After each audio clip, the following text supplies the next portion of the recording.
If you're looking at going a little further afield than just the local smooth waters, which the entry-level boat or the car topper boat allows, then something like this beautifully presented Cruisecraft 550 Explorer is an ideal choice. It's a locally manufactured boat from a family business that's been producing boats since the 40s, and they certainly know what they're doing. They listen to their customers, which a lot of the great manufacturers do, because it's you, ultimately the buyer, that advises the manufacturers of what you like and what you don't, that gives user-friendliness. The more user-friendly a boat, obviously, the more demand there is and appeal. Something like this is awesome for family fishing, going offshore, again with the appropriate safety gear, but excellent inshore bay use. So fishing, skiing, tubing, but ultimately family enjoyment. Let's have a look inside and see the space and the setup that this one provides. This is a 5.5 metre boat, or in the imperial metric, 18 feet. 18 feet or a 5.5 metre boat is something that allows you a lot more scope and diversity in your boating needs. So it can take you across the bay into partially smooth waters, and with the appropriate safety gear, as mentioned before, take you well offshore. This particular boat's from the stable, the Cruisecraft stable, been around since the 1960s. It's a wonderful vessel with a lot of thought into its design and its build quality. I'm 6'3", and as you can see, the freeboard, which is the amount of space between the floor and my thigh, is rather high. So if you're offshore for the day, the feeling of security is there. You can actually put your toes underneath the side pockets and lock yourself in. So as the boat rocks around, you feel very safe. And also, great idea, added protection of a cockpit grab rail. Great for when the youngies are on board, the kiddies, but also too, if you get a bit of wobbly legs, as I do, sea legs, there's something to hang on to while you're hanging over the side. With the storage of these boats, naturally, we always have a spare tape measure on hand, but it's great to come into the dealerships with already a storage spot in mind at home, and if you can, bring along with you the width of the area that you're looking to store the boat, and also the length. We can always trim the motor down. There's a few other little things that we can do, tricks up our sleeve, to help you get the boat into the spot. And no, we don't lower the tyres and make them go flat to reduce its height.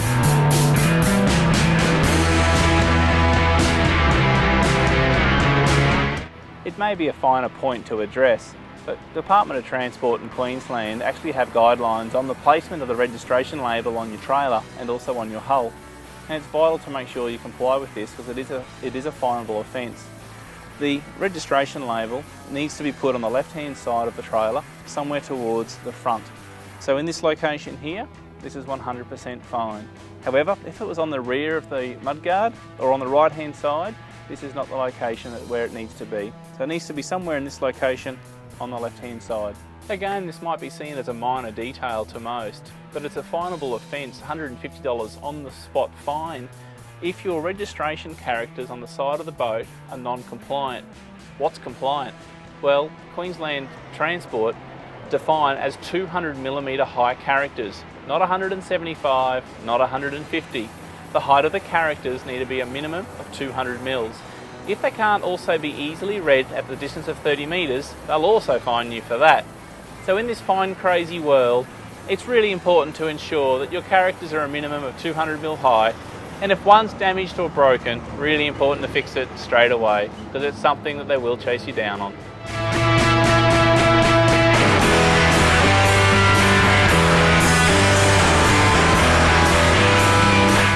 One of the great things about the boating industry is the diversity in range and style of boats. If bling is your thing, you couldn't care about fish other than they swim in water, something like this might float your boat. This particular style of boat is known as a bow rider, and naturally it means the bow is somewhere that people can safely and legally sit up the front of the boat. Rather than having a deck up there, which sort of impedes into the space of the boat, this boat's been strengthened in a way that there is no deck. You can walk all the way through to the bow to open up the boat, so you get pure enjoyment out of the whole length of the vessel. I like some of the bow rider styles myself because they're easy to lay the anchor over the front and also retrieve. Generally, it's my job. Encouraging other people to experience boating. What are some of the initiatives that industry and, from your feedback, what are some of the ways people come to boating that have been successful? We've had a recent journey down to the Jumpin' Pin where our family took one of our small boats and another friend took their family boat. and two families that we also know that would like to go boating don't have boats. So we were fortunate enough to put 4 boats on the water for that day, and we went down to a lovely place, all the bedrooms down the Pin, and we had the 4 families, 10 children, between having a picnic and a swim and pumping for some yappies. And the 2 families that haven't been boating before had never experienced anything like that, how accessible it was. And the biggest thing that came out of one of those families was the change in background noise. Because there's no traffic. There's no aeroplanes going over you. There's no neighbours' fences, and there's no motor mowers. There's a whole change in background noise, and they actually found that one of the most fascinating things of their day out. So, wow. Might convert some. Yeah, so we find try before you buy, come out and enjoy a day on the water, and that gets you in because it's affordable. I think also, Jenny, there's lots of safe options. I mean, just go down to a marina or down to like the Manly Harbour Precinct or the Scarborough Harbour Precinct, and just go and have a look around. Down at Sanctuary Cove, there's lots of places that you can go and just sit down and have a meal and just explore the area and just see what's around. Get used to the environment. Boat shows are great. Boat shows as well. Into the industry. Boat shows are great places to go to get information and see what's available. But you can do hands-on too. At Hands-on. places like Sanctuary Cove, That's you can right. actually jump in a boat, can't you? And I think too, depending on where you go and where you buy your boat and those sorts of things, we've all got so much experience and we're so happy to share it and help and those sorts of things. So depending on where you go and where you buy your boat and things, I'm seeing more and more people in their 40s and 50s that have really wanted to do it but haven't had a chance. They've been busy working, having a family, those sorts of things. And now they're a little nervous because all of a sudden they're 40 years old, they don't want to look silly. They think if you can't name the different boat parts that you can't join in. I know, but we're all there to hold your hand and make sure you're safe, and that's a really important. But some boats are easier to park than cars these days. With Absolutely, absolutely, and some of the bigger ones are That's even easier.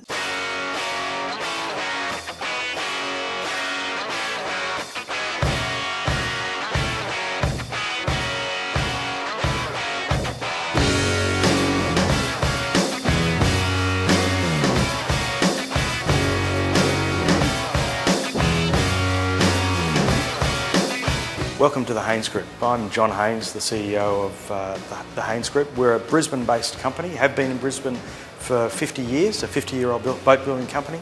Have been in Brisbane 50 years, will be in Brisbane hopefully for another 50 years.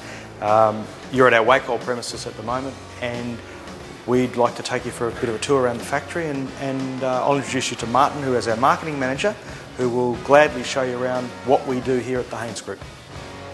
So this is the area where Suzuki technicians get trained.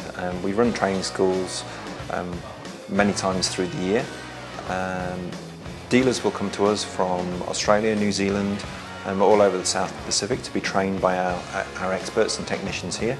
So we have a classroom next door where all the theory is put together, and once people are done in the classroom, they actually come into this area here where they can actually use all of the tools and be hands-on, learning and experiencing what's new with the engines, any new models that have been released by Suzuki, or even just learning the ins and outs and a better way to do things in terms of servicing the outboards. It's one of the differences by going to an established Suzuki dealer. You can be sure that the technicians there have actually been trained by us in this facility.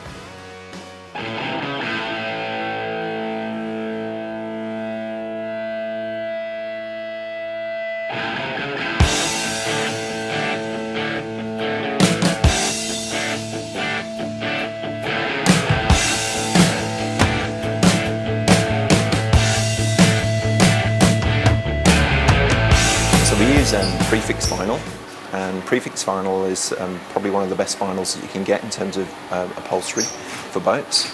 And the prefix vinyl, it's tested with a stainless steel brush which rubs over the surface to test how tough it is before it will actually rub through. And then most marine vinyls will actually rub through after 6,000 rubs of the brush going backwards and forwards, whereas the prefix vinyls will actually, it takes 60,000 rubs, so it's 10 times more.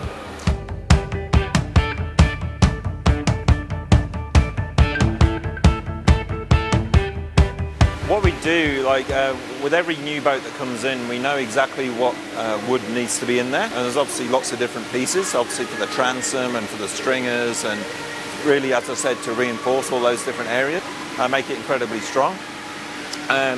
We have it all stored on a computer which actually feeds into this 3-axis router, and the router will actually automatically cut out the plywood for each of the boats. So we put in one big sheet and the router does all the hard work, if you like.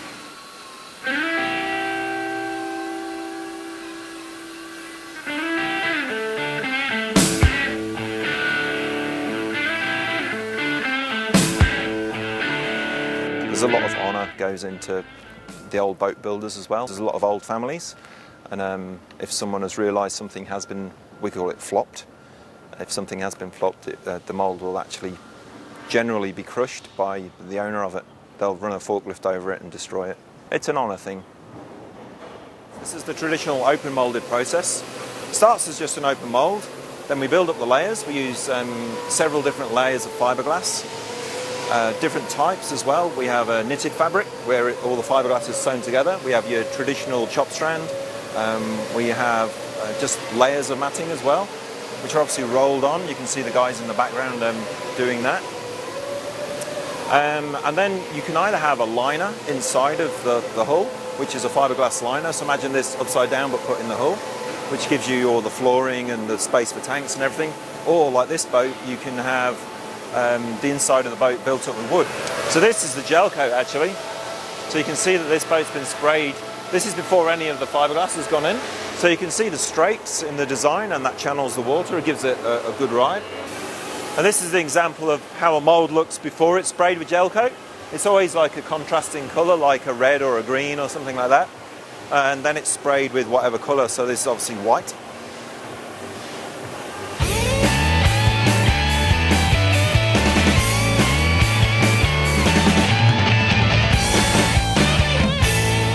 And that's the actual finish that you will have in the boat.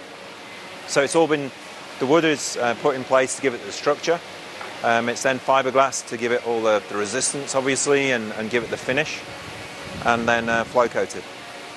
This one is actually, this is one fiberglass piece. So it goes inside, we call it a Nexus liner.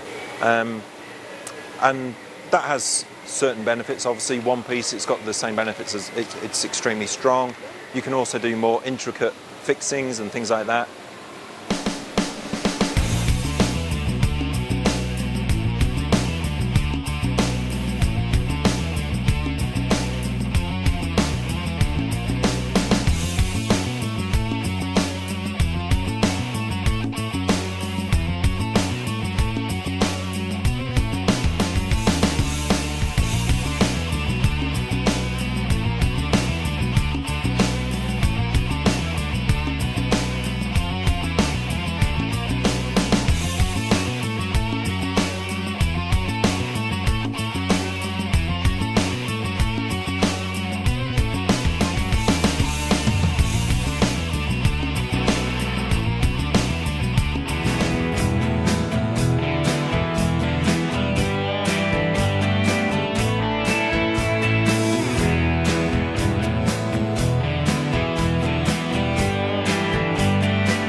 Sticking our head over the side of the boat while it was running to see what was happening to the water down on the hull, and yeah, many time we had an earful of water, and quite often an earful of hyacinth as well.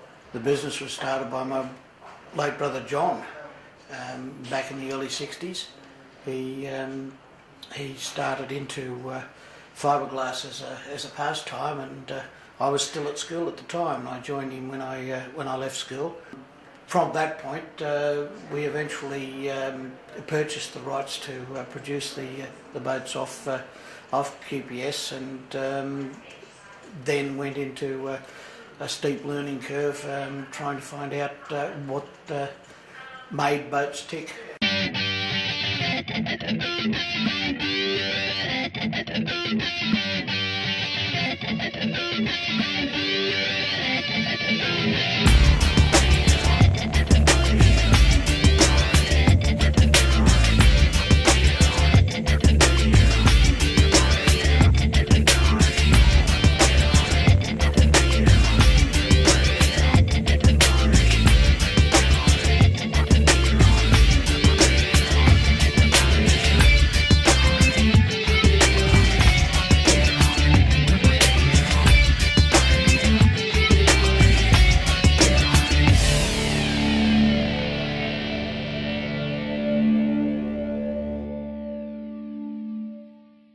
Coming up next. Peel Island. Peel Island? Are we down at the boat club now? Yes. What are we going to do down here? We're going to launch the boat?